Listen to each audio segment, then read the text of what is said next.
नमस्कार छात्रों।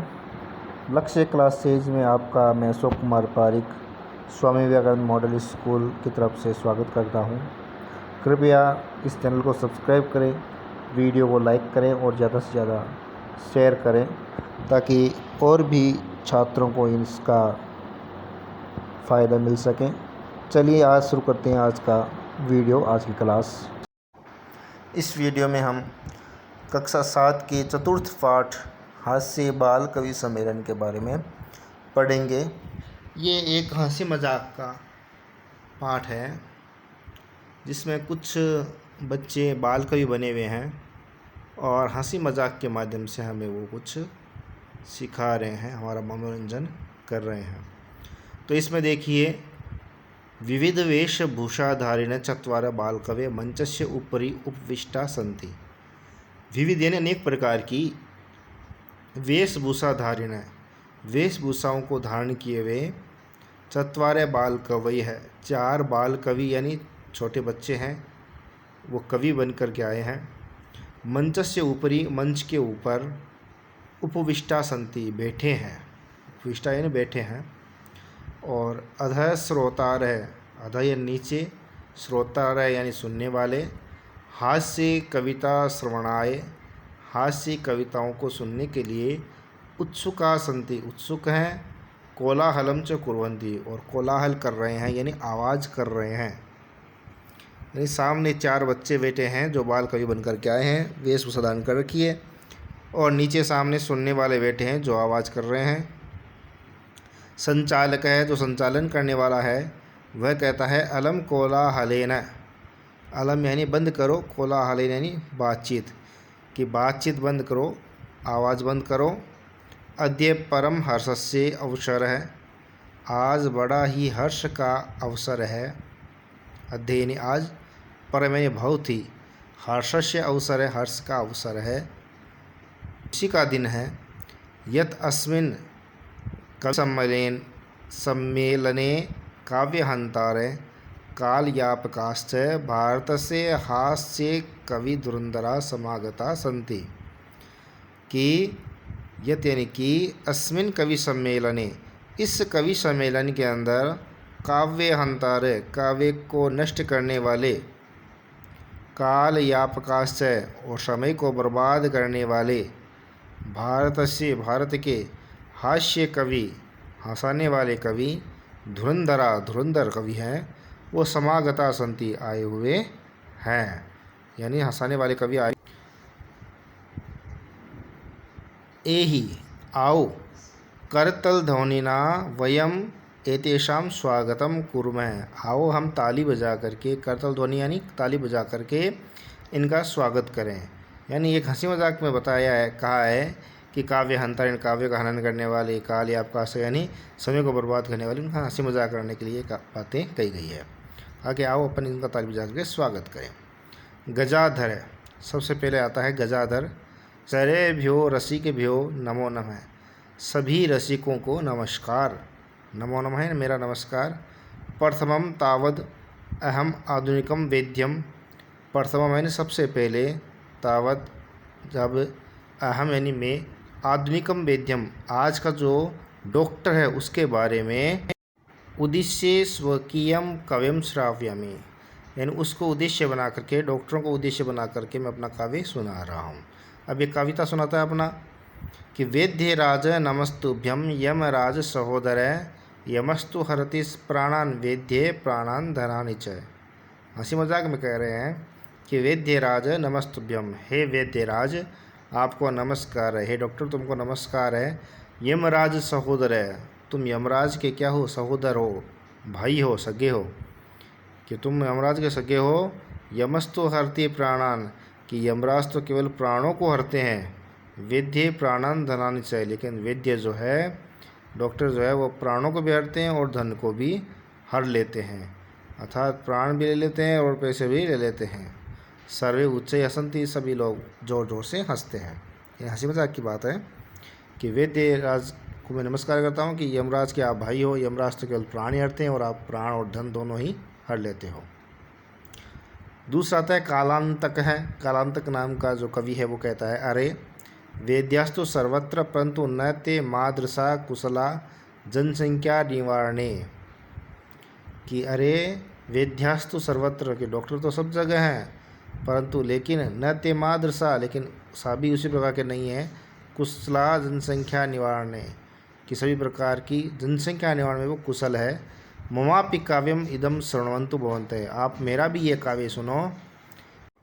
चितां प्रज्वलितां दृष्ट्वा वेद्यो विषयम् आगता, नाहं गतो न मे भ्राता कश्येदं हस्तलाघवम्। चितां प्रज्वलितां, चलती हुई चिता को देख करके, दृष्टवा देख करके, वेद्यो यानी डॉक्टर, विषयम् आगता, आश्चर्यचकित हो गया कि नाहं गतो न मे भ्राता, कि न तो मैं गया न मेरा कोई भाई यानी मेरा कोई दूसरा डॉक्टर भी नहीं गया। कस्येदं हस्तलाघवम्, ये किसने हाथ मार लिया। हस्तलाघवम् यानी ये हाथ की सफाई किसने कर दिया था, ये किसके हाथों मारा गया।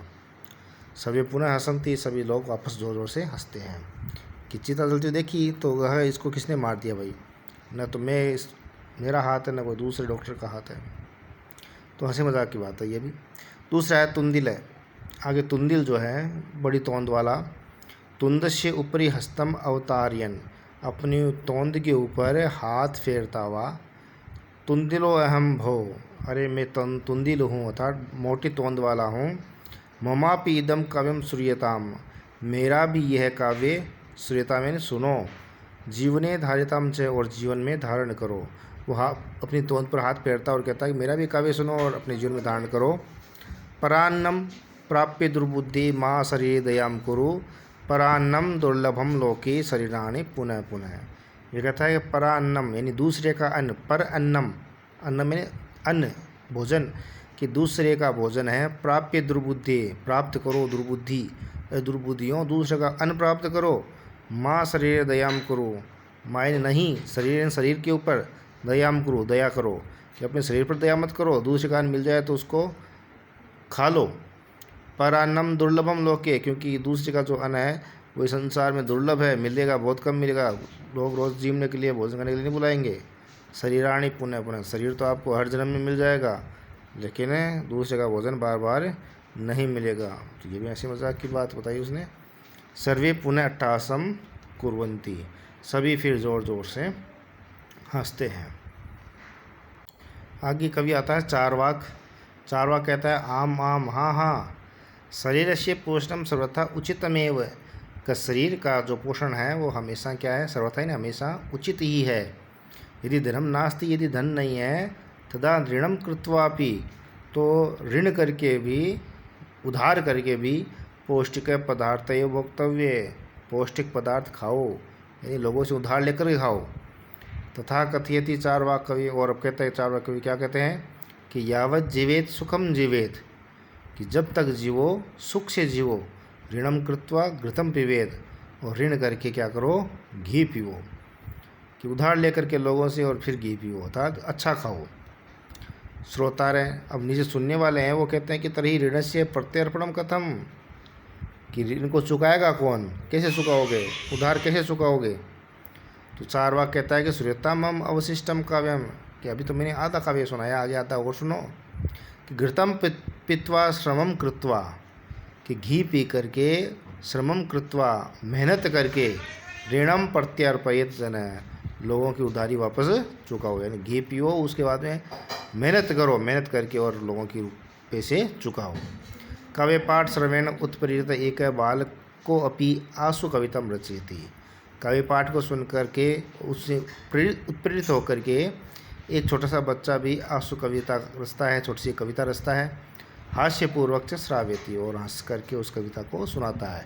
यानी एक नीचे बैठा हुआ श्रोता है वो भी क्या करता है कि उनको सुन करके एक कविता बनाता है और कविता सबके सामने सुनाता है कि मैं भी आपको एक कविता सुनाता हूँ, सुनो। बालक है, बालक कहता है श्रुताम श्रुताम भो, अरे सुनो सुनो, ममापि काव्य, मेरा भी काव्य सुनो। गजाधर कवि चेव तुंदिलम भोजलोलुपम, कालांतकम तथा वेद्यम चार्वाकम च नमाम्यहम्। गजाधरम कविम चेव, कि गजाधर कवि को, और तुंदिलम, तुंदिल को, बड़ी तोंद वाले को, भोजलोलुपम, जो भोजन का लालची है, ज़्यादा खाने का ज़्यादा लालची है, उसको, कालांतकम तथा वेद्यम, कालांतक को और वेद्य को, चार्वाकम च नमाम्यहम्, और चार्वाक को मैं नमस्कार करता हूँ। काव्यम श्राव्यति, काव्य सुना करके हा इति कृत्वा हसन्ति, हा ये से करके वह हंसता है। अन्य चापे हसन्ति, और भी सारे कवि हंसते हैं। और सर्वे गृहम गच्छन्ति, और सभी अपने घर चले जाते हैं। इस प्रकार की ये आपका छोटा सा पाठ था बाल कवि सम्मेलन का बारे में। तो ये पाठ आपके समझ में आया होगा। आपको ज़्यादा से ज़्यादा इस चैनल को सब्सक्राइब करवाना है, और आपको भी सब्सक्राइब करना है। जो बेल आइकन है उसको भी दबा देना, ताकि मैं और वीडियो डालूँ वो आपके पास पहुंच जाए। वीडियो को लाइक करना है, और अपने दोस्तों के साथ में इसको शेयर भी करना है, ताकि सभी बच्चों को इसका लाभ और मिल सके। जो घर बैठे बच्चे हैं उनको भी लाभ मिल सके। और कमेंट भी करना है, आपको कोई भी चीज़ समझ में नहीं आई या कुछ कहना हो, वीडियो कैसा लगता है उसके बारे में आपको कमेंट भी नीचे कमेंट बॉक्स में करके और लिख करके भेजना है, ठीक है। और अगले वीडियो अपन इसका प्रश्नोत्तर भी करेंगे। तो आज के लिए इतना ही, धन्यवाद।